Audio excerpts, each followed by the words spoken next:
ये कहानी है जंगल में रहने वाले एक ठग की दो बेटियों की, जो जंगल से गुजरने वाले मुसाफिरों को छल कपट से लूटकर उनका कत्ल कर देती। पर फिर एक दिन एक ऐसा मुसाफिर आया जिससे उन सब की जिंदगी बदल गई।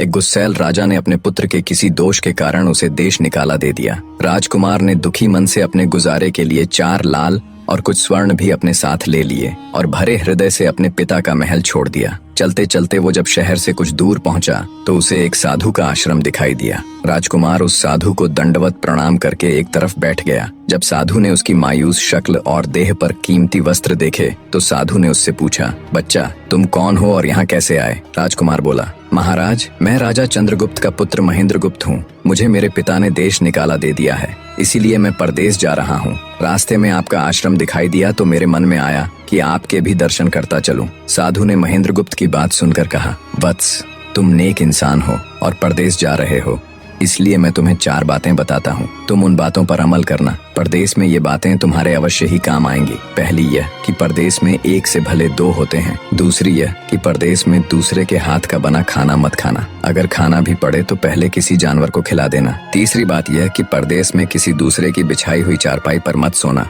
अगर सोना भी हो तो पहले बिस्तर को अच्छी तरह झाड़ लेना। चौथी बात यह कि यदि कहीं शत्रुओं के फंदे में फंस जाओ तो जहाँ तक हो सके नरमी और ज्ञान की बातें सुनाकर अपना उद्देश्य प्राप्त करना। साधु ने कहा, मेरी ये 4 बातें हमेशा याद रखना। साधु की बातें सुन साधु को प्रणाम कर राजकुमार परदेश चल पड़ा। जब चलते चलते बहुत दिन बीत गए तो वह एक जंगल में पहुंचा। वहां उसने देखा कि एक चील एक कछुए के बच्चे को लेकर उड़ी जा रही है। संयोगवश बच्चा उस चील के पंजे से निकलकर गिर गया। महेंद्रगुप्त ने कछुए के तड़पते हुए बच्चे को देखा तो उसे बड़ी दया आई। उसने मन में सोचा कि इस बच्चे को पालना चाहिए। इस बच्चे को पालने से 2 बातें होंगी। पहली तो यह कि इस बच्चे के प्राण बच जाएंगे और दूसरी यह कि साधु द्वारा कही गई पहली बात भी पूरी हो जाएगी कि सफर में एक से भले 2 होते हैं और इससे बातें करते हुए दिन भी आसानी से बीतेंगे। यह सब सोचकर महेंद्रगुप्त ने बच्चे को अपने साथ ले लिया। अब सफर में उसके साथ वह कछुए का बच्चा भी हो लिया। कुछ दिन के सफर के बाद राजकुमार को एक अच्छा सा स्थान दिखाई पड़ा।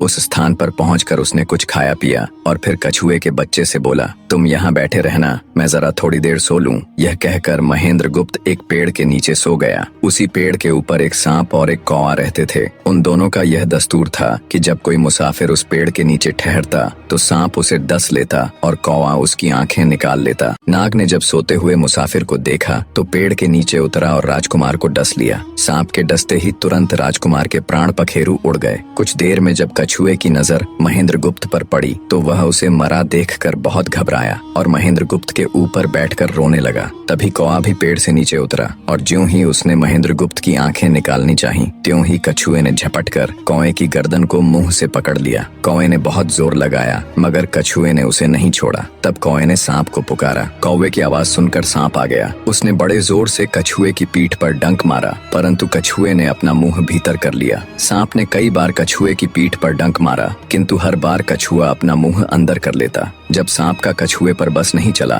तो उसने कछुए से प्रार्थना की कि तुम मेरे मित्र को छोड़ दो। यह सुनकर कछुआ बोला, नहीं, तूने मेरे मित्र को डसा है, अब मैं भी तेरे मित्र की जान लूंगा। तू मेरे मित्र को छोड़ दे तो मैं तेरे मित्र को जीवित कर दूंगा। यह कहकर सांप ने काटी हुई जगह पर मुंह रखकर महेंद्रगुप्त के शरीर से विष खींच लिया और बोला, अब तो मेरे मित्र को छोड़ दे। कछुए ने जब राजकुमार को देखा कि उसे थोड़ा होश आ रहा है और उसका जहर उतर रहा है तो उसने कौवे को छोड़ दिया। जब महेंद्रगुप्त को होश आया तब कछुए ने उसे सांप के डसने का सारा हाल सुनाया। कछुए की बात सुनकर तुरंत महेंद्रगुप्त के मन में साधु की बताई पहली बात खटकी। सोचा, साधु की एक बात तो काम आई कि एक से भले 2 होते हैं। मन ही मन उसने साधु को धन्यवाद दिया और आगे बढ़ चला। चलते चलते कुछ दिनों के बाद जब वे समुद्र के किनारे जा पहुंचे तब कछुए के बच्चे ने कहा, मित्र, मेरा देश आ गया है। यदि तुम कहो तो मैं अपने माता पिता से मिलाऊं। उनसे बिछड़े बहुत दिन हो गए हैं, वे बहुत दुखी होंगे। महेंद्रगुप्त ने उसे जाने की आज्ञा दे दी और स्वयं रात को वहीं समुद्र के किनारे उस जंगल में ठहर गया। जिस जंगल में राजकुमार ठहरा हुआ था उसी जंगल में वहाँ से कुछ दूर ही एक ठग का परिवार रहता था। ठग के 2 लड़कियां और 4 बेटे थे। उसकी बड़ी बेटी ज्योतिष विद्या जानती थी। जब भी कोई राहगीर, कोई यात्री उस जंगल से गुजरता और उसके पास कुछ कीमती होता तो ठग की बड़ी बेटी अपनी विद्या से जान जान लेती थी। आज फिर से उसे बहुत दिनों बाद बहुत से खजाने की महक आई। उसने अपने पिता से कहा, ऐसा प्रतीत होता है कि इस जंगल में एक पथिक आया हुआ है। उस पथिक के पास 4 लाल हैं। यदि तुम लोग उस पथिक को यहाँ ले आओ तो उससे लाल लेना मेरा काम है। यदि वे लाल हमको मिल जाएं तो हम जन्म भर के लिए निहाल हो जाएंगे, परंतु उस पथिक को मारना मत, उसे जीवित ही पकड़ लाओ। ठग अपने बेटों के साथ तुरंत उसकी तलाश में निकल पड़ा। वे थोड़ी ही दूर चले होंगे कि उन्होंने देखा एक आदमी एक पेड़ के नीचे सो रहा है। उसे देखकर उन्होंने सोचा कि यह वही पथिक हो सकता है जिसके पास लाल हैं। वे उसे पकड़कर ले गए और अपनी बड़ी बेटी के हवाले करके बोले, इससे लाल निकलवाना अब तेरा काम है। ठग की बड़ी बेटी ने पूरे आश्वासन के साथ कहा, तुम लोग चिंता मत करो, मैं इससे लाल निकलवा लूंगी।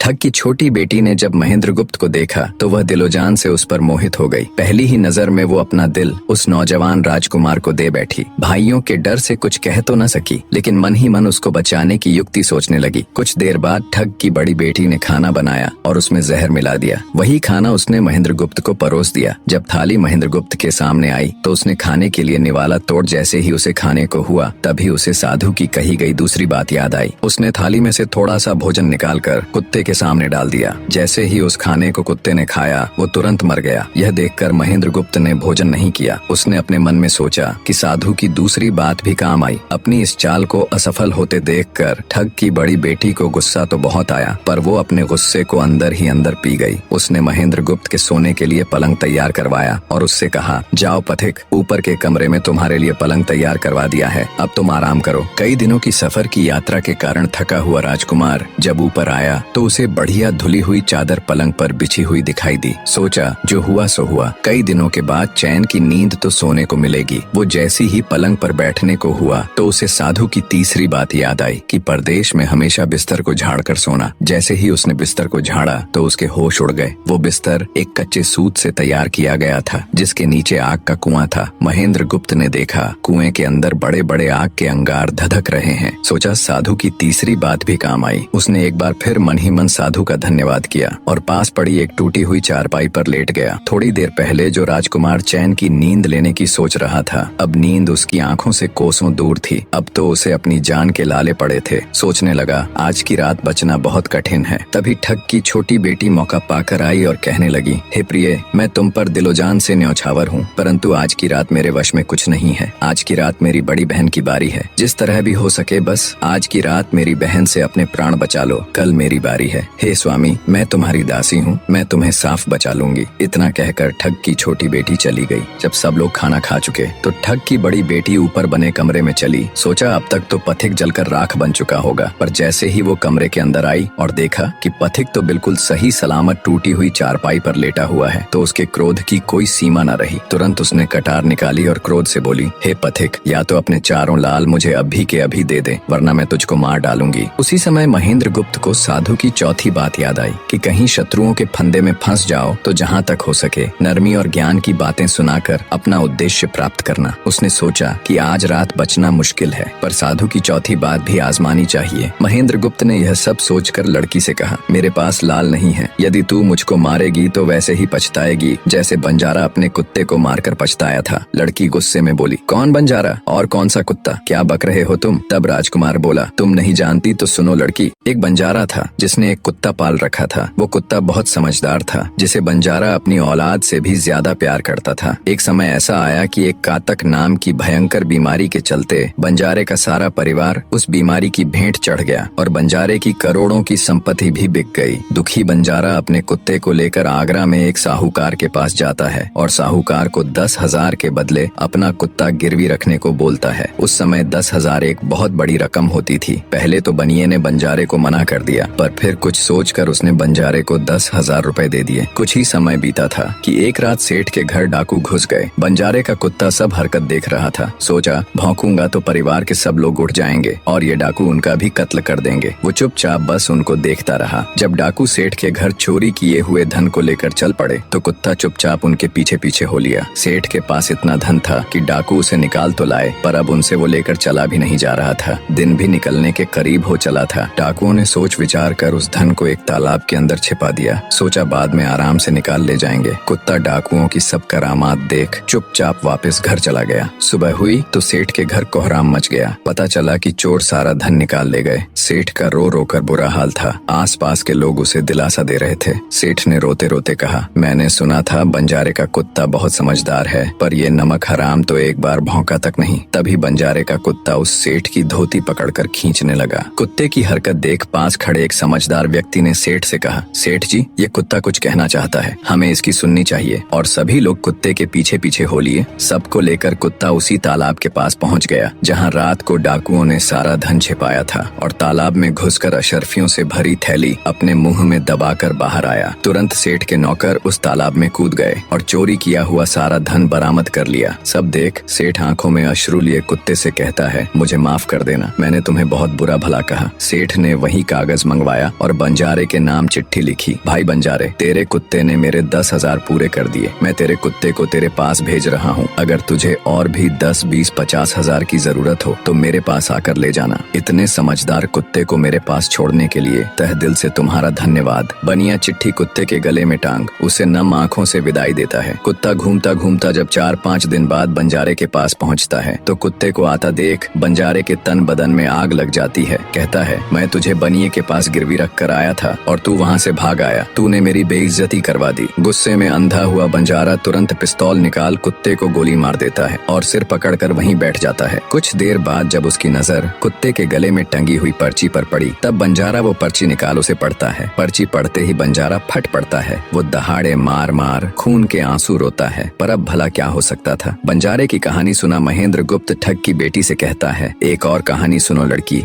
एक राजा के पास एक बहुत समझदार पढ़ाया हुआ तोता था। वह बड़ा चतुर था। एक दिन राजा तोते को अपने साथ गंगा स्नान को ले गया और उसको घाट पर बैठाकर स्वयं स्नान करने लगा। तभी तोते की नजर अमर फल पर पड़ी जो पास ही नदी में बहता हुआ आगे बढ़ा जा रहा था। वह उसको नदी से बाहर निकाल लाया और राजा के आने पर उसको वह अमर फल देता हुआ बोला, महाराज, यह अमर फल है, इसे खा लीजिए। राजा ने कहा, मैं अकेला अमर फल खाकर क्या करूँगा, अपने बाग में लगा दूंगा। जब इसमें फल लगेंगे तब सब कुटुम्बियों को खिला कर अमर कर दूंगा। गंगा स्नान से लौटकर राजा ने वह फल माली को देकर कहा, इस फल को बाग में लगा दो। थोड़े ही दिनों में पेड़ फल फूल गया, उसमें फल लगने लगे। एक दिन एक फल पककर पेड़ से गिरा तो उसे सांप ने सूंघ लिया, जिससे वह जहरीला हो गया। अनजान माली वह अमर फल लेकर राजा के पास आया। राजा फल को देखकर बहुत खुश हुआ और कुछ सोचकर वो फल पहले कुत्ते को खाने को दिया, क्योंकि राजा बड़ा नीतिवादी और विचारवान था। वह जानता था कि बिना सोचे समझे किसी भी वस्तु को खाना ठीक नहीं होता। राजा ने ज्यों ही वह फल कुत्ते को खिलाया, कुत्ता मर गया। यह देखकर राजा ने क्रोधित होकर अपने तोते से कहा, बेईमान तोते, तू हमें जहर देकर मारना चाहता था। ये कहकर राजा ने क्रोध में आकर तोते को मार डाला और माली से कहा, इस पेड़ के चारों ओर घेरा डाल दो जिससे कोई इसका फल न खा सके। एक दिन उसी शहर में एक सास बहू में भीषण लड़ाई हुई। बुढ़िया घर से निकलकर कहने लगी, आज मैं राजा के बाग में जाकर जहर वाला फल खा लूंगी। ये कहकर वह बाग में आई और जैसे ही उसने फल तोड़कर खाया तो वह 16 वर्ष की युवती बन गई। जब राजा को यह समाचार मिला तो उसे सारा माजरा समझते देर न लगी। राजा को बड़ा दुख हुआ। वह कहने लगा, वास्तव में यह अमर फल ही है। मैंने व्यर्थ ही इतने समझदार तोते को मार डाला। इतनी दास्तान कहते कहते सवेरा हो गया। तब ठग की बेटी ने महेंद्र गुप्त से कहा, आज तो तूने मुझे बातों में लगाकर अपनी जान बचा ली, परंतु आज रात मेरी छोटी बहन की बारी है। वो तुझे हरगिज जीवित न छोड़ेगी। जब ठग की छोटी बेटी को पता चला कि महेंद्र गुप्त जिंदा और बिल्कुल सही सलामत है तो उसकी खुशी का ठिकाना न रहा। अपनी बहन को दिखाने के लिए ऊपरी मन से बोली, तुम निश्चित रहो बहन, मैं आज इससे लाल लिए बगैर छोड़ने वाली नहीं हूँ। दिन बीता और रात हुई। तब ठग की छोटी बेटी महेंद्र गुप्त के पास गई और बोली, भगवान का शुक्र है जो तुमने चालाकी से अपनी जान बचा ली। महेंद्र गुप्त बोला, तुम सब ऐसा क्यों करते हो? तब ठग की छोटी बेटी बोली, हमारी तो यही रीति है कि मेरे भाई और बाप मुसाफिरों को पकड़कर लाते हैं और हम बहनें अपनी चालाकी से उनसे माल हथिया कर उन्हें मार डालती हैं। फिर वह बोली, पर तुम चिंता मत करो, अब मेरी बारी है और मैं तो दिलो जान से तुम्हारी दासी हूँ। तुम्हें जैसा समझ पड़े वैसा ही करो।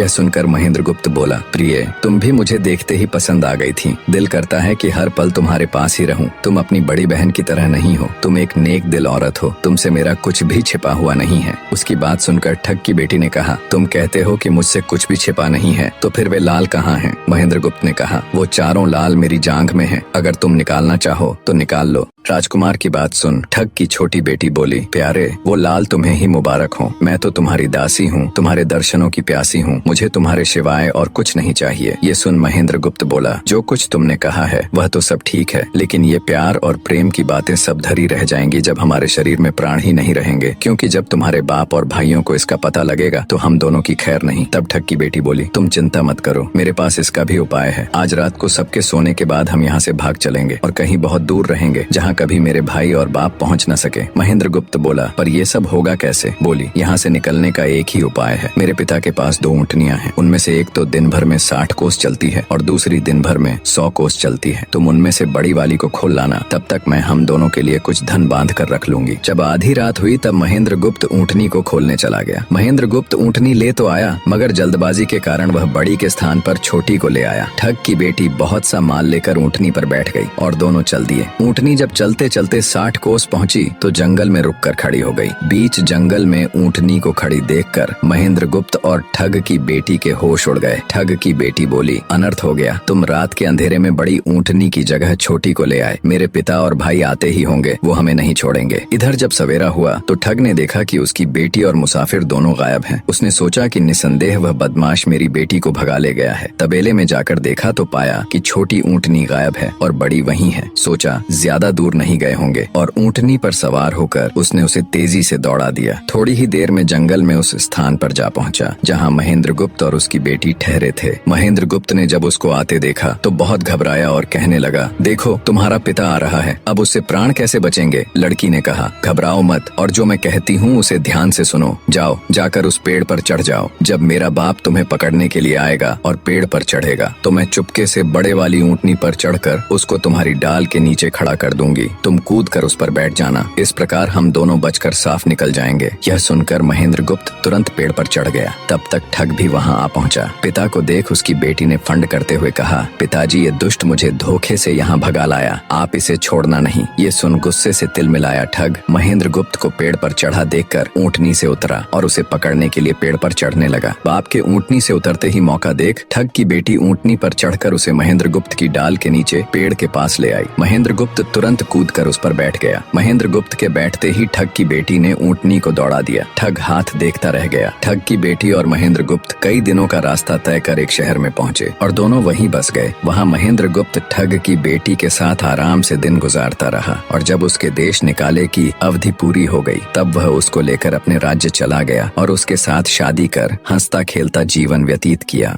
निष्कर्ष, महेंद्र गुप्त और ठग की बेटी की यह कथा हमें यह सिखाती है कि प्रेम और विश्वास का बंधन सबसे मजबूत होता है। जब बुद्धिमत्ता, धैर्य और निस्वार्थ प्रेम मिलते हैं तो असंभव को भी संभव बनाया जा सकता है। जीवन में चाहे कितनी भी कठिन परिस्थितियां क्यों न आए, सही निर्णय, संयम और परस्पर विश्वास हमें हर संकट से बाहर निकाल सकते हैं।